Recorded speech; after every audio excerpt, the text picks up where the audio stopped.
What interesting, wholesome, or NSFW story have you been dying to tell, but nobody on AskReddit ever asks the right question? My grandma's mom died when she was little. Not long afterward, their priest walked by the house while her dad was gardening. The priest basically told her dad, she died because you don't send your kids to mass often enough. My great granddad sprayed the priest with the garden hose, and that's how our family became Protestant. I guess this is wholesome. One time I was having sex with my GF in the kitchen of her parents' house, and when I pulled out, I spunked all over her dad's favorite thermos on the counter. I really liked her dad. He was a good guy. I couldn't stand the thought of him drinking out of a cup I came all over. So I took the thermos and made up a story about how I borrowed and lost it. Then I got him a really nice stainless steel one. I'm fairly certain a Guardian trucker kept me from being robbed and who knows what in the middle of nowhere a few years ago. I used to haul race cars to the tracks for races. Usually just 1 or 2 cars in a smaller trailer. I had stopped for fuel late at night and noticed a Mustang following me after leaving. I dropped well below the speed limit multiple times to see if he'd pass, but he always slow and stay behind me. At this point it was probably about 230 in on an empty highway getting into pretty remote territory. I pulled off at the next truck stop, and he did as well. He just waited for me to leave and got behind me again. At this point I had 911 pre-dialed, and I was starting to get pretty nervous. About this time, we catch up to a truck just chugging along. I ace and get in front of him, but the Mustang starts trying to wedge in. After a few minutes, the truck has fallen back to just dim lights in the rear view. Suddenly the Mustang gets beside me and starts driving aggressively, getting in front of me and cutting over, basically trying to get me to stop or run off the road. Suddenly this trucker reappears right behind the Mustang, gets inches from th rear bomber, starts blaring his horns, and stayed that way until he had pushed this guy a good quarter mile ahead of me. I slowed down and didn't see either again. At the time I had about $500,000 worth of race cars and such in my trailer. I was sure I was about to be found dead in a ditch with an empty trailer. So thank you Guardian trucker, wherever you may be. In first grade my friend and I made a game we called Slingshot, which basically involved throwing each other down the small hill on the schoolyard. So one time I put a little extra stank on my throw. He flew down the hill and landed funny, screams in pain and immediately starts crying. He went home early and it turned out that his collarbone exploded like a cheap firecracker. It never healed properly and he had arm and shoulder issues on through high school. I know he never blamed me for it, because I brought it up regularly and apologized profusely, but I still feel awful about it to this day, nearly 30 years later.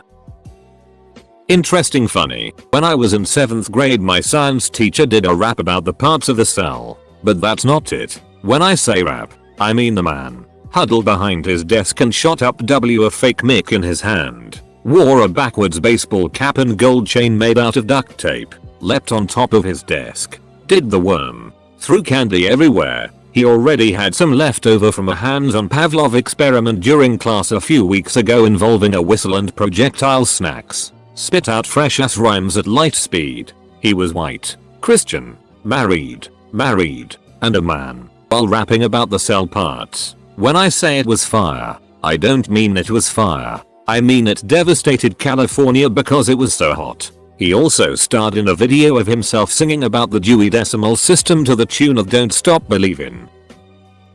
My dad kept a journal every day from the day my sister was born, 2 years older than me, until I was around 15. Most of the time it was just the facts of what everyone did that day and what the weather was. I remember him setting us down in the home office every so often to rehash what we each had done in the previous days if he hadn't had time to type up entries the few days before. I never really thought much of it at the time, but now that I'm in my mid-20s and have a printed copy of the full journal, I now see the full value of it. I can turn to any random date and know exactly what we did. It is full of so many things I didn't remember and also with things I didn't realize was going on. There are several times dad references money issues that I wasn't aware of. It's sometimes sad to read how excited he was about several get-rich-quick schemes and knowing how it didn't pan out for him. It's also filled with so many funny little stories too. One of my favorites is when I was around 3 or 4 and I was saying a prayer before dinner and I prayed thanks for nothing and my parents told me I was under no circumstances ever allowed to pray that prayer again.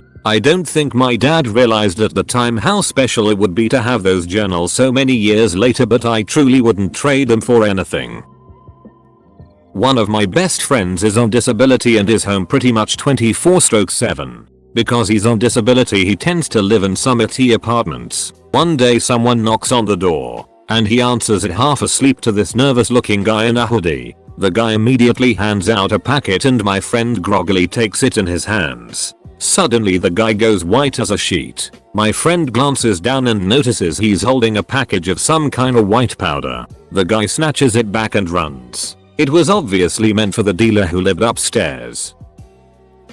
So, I teach academic writing in English at a university overseas. I set students up on Google Drive, so I can jump in and give advice on their writing whenever I can. The students also have a textbook and sometimes they will complete an exercise in it and take a photo and upload it for me to check. One day, the class is in the computer room doing data analysis for research papers. I have been using the projector to explain stats tests, or something, and the students were now working independently. I had a little free time, so I went into some of the folders the students had shared with me to see if I could give them some advice. One girl had an image file in the folder, labeled weirdly JPG. Not really thinking, I opened it up to see what it was. DPic, obviously sent via messenger. I quickly closed it down and decided to ignore it. It was obviously a mistake. They knew I checked those folders, and I assumed they would see it and delete it ASAP.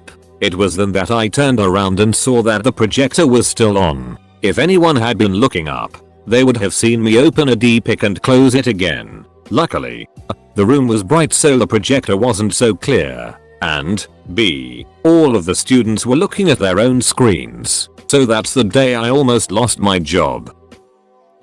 I think I almost got murdered at a gas station last night. Stop in to fill up. Brightly lit.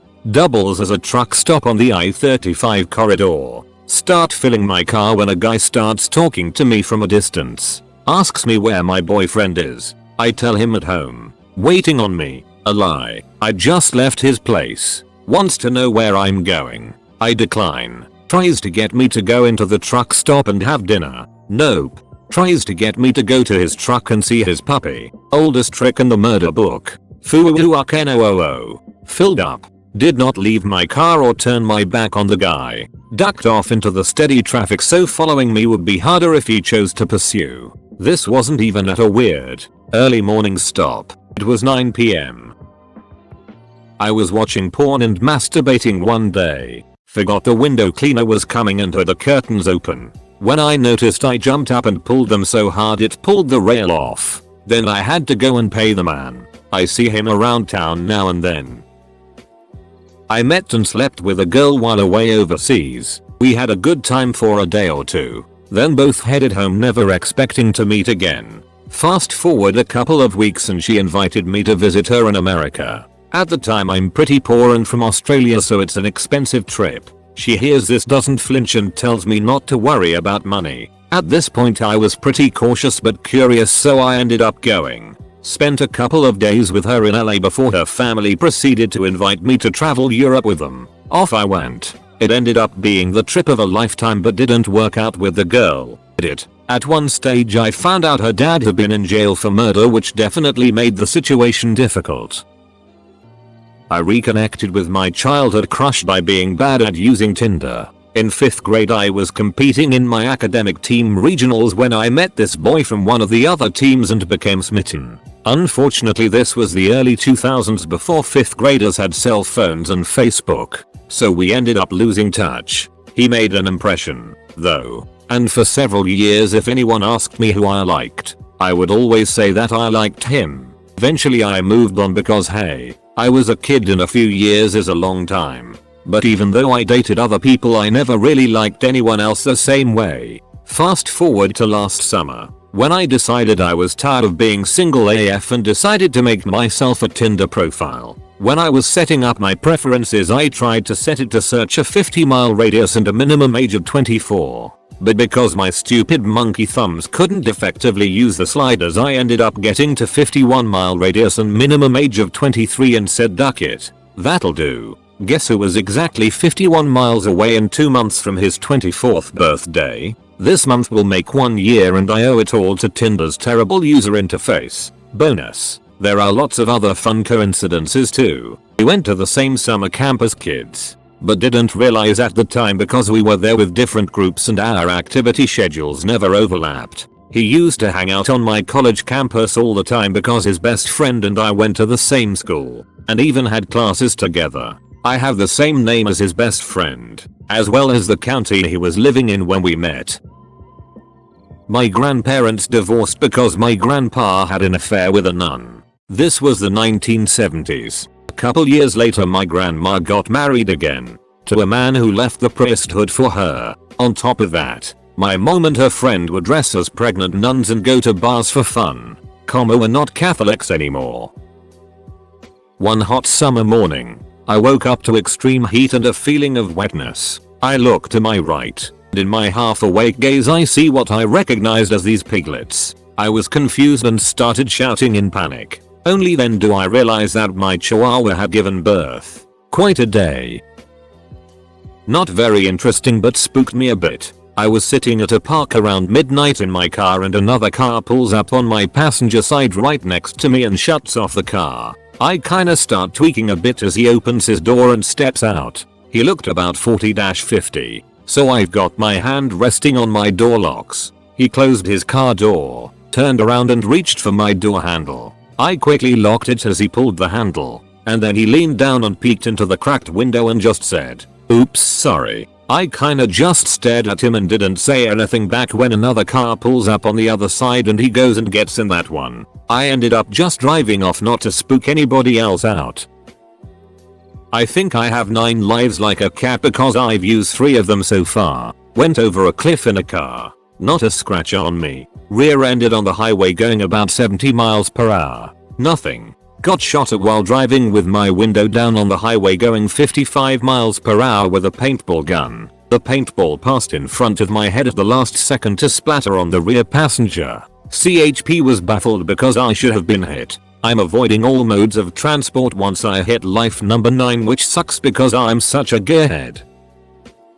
I have 2 Australian shepherds, Trouble and Grace. Trouble has a red Nerf ball and loves to take it everywhere and play fetch with everyone, especially kids. She'll give the ball to a kid and wait for them to throw it. The kids are usually put off by it until they discover she just wants them to throw it. Grace is a fat ass and anti-movement dog, so if she finds the Trouble's red ball and no Trouble, she'll take it somewhere and lay down on top it so Trouble can't find it. Alrightly, you all asked. Here's they are. The other day I saw a dude in a power wheelchair doing slaloms and skids between the giant sidewalk flower pots on University Ave. I like to think they just got a motorized wheelchair and were testing it out, or just having fun. NSFW. Kinda not too bad.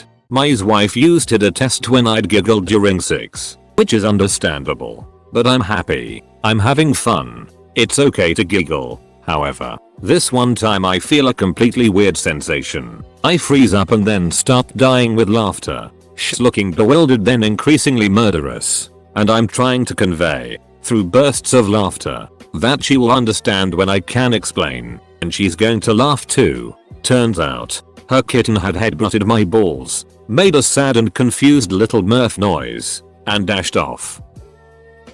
I was in like 4th grade and was going through the whole dad rock phase. Dish Network would have music videos on demand new each week for the different music channels, and one week there was Hot for Teacher. At the end of that video, it cuts to what the band members did after school and Alex Van Halen became a gynecologist. Unbeknownst to the meaning of the title, I decided I would tell people that that was my esteemed occupation at the ripe age of 9. Who was the first person to be informed of my humble occupation? Well, who else but my mother, of course. I walked into her room at 9:30 and told my supine mother that I would be her gynecologist for the day. I received a quizzical look, an explanation of my title, and then promptly earned the desire to dematerialize a la Infinity War. I went back to my room, sat on my bed, and didn't come out for another 5 hours.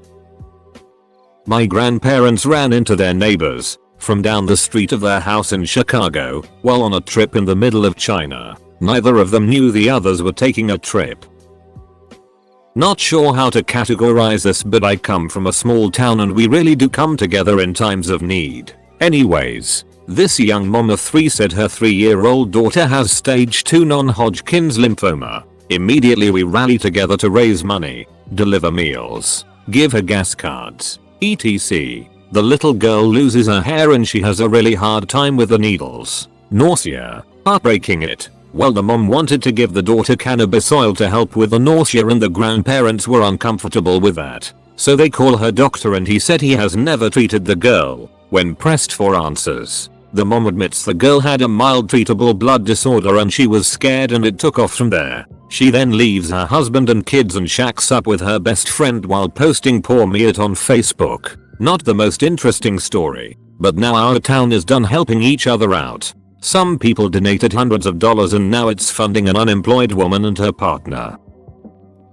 So my dad is a storyteller. Has been my whole life. Think big fish. He tends to be a bit fantastical and unbelievable, but he has one particular story that I do believe. He was in San Fran way back. He worked at a department store by day and had a very stuffy outfit. Full suit with thin tie, but would always go to a certain open mic night every week after work. He was a musician. There was a comedian that would perform every week there just like my dad would. The comedian was stocky and energetic and was very good at situational humor and loved to make fun of my dad and his stuffy appearance. One day my dad, an eccentric who loved fashion, was actually able to wear something besides a work suit. He had on these very unique pleated pants he had found at a Goodwill. The short stocky comedian went a bit crazy over his pants. Wanted them. My dad was happy to announce that he liked them so much he bought both pairs and had the other in his car, and gifted the second pair to the man. A little while later the show Mork and Mindy premiered. The stocky comedian was the star, and he was rocking my dad's pants. The best part, a character eventually appeared on the show, tall of stature and stuffy suited. At this point I still kind of saw my dad as a bit of a fibber. Another big fish style story. Bit then I looked up the side character in question. His appearance was actually quite uncanny, and his name, Nelson Flavor, compared to my dad's, Nelson Slater. I truly believe in this story now.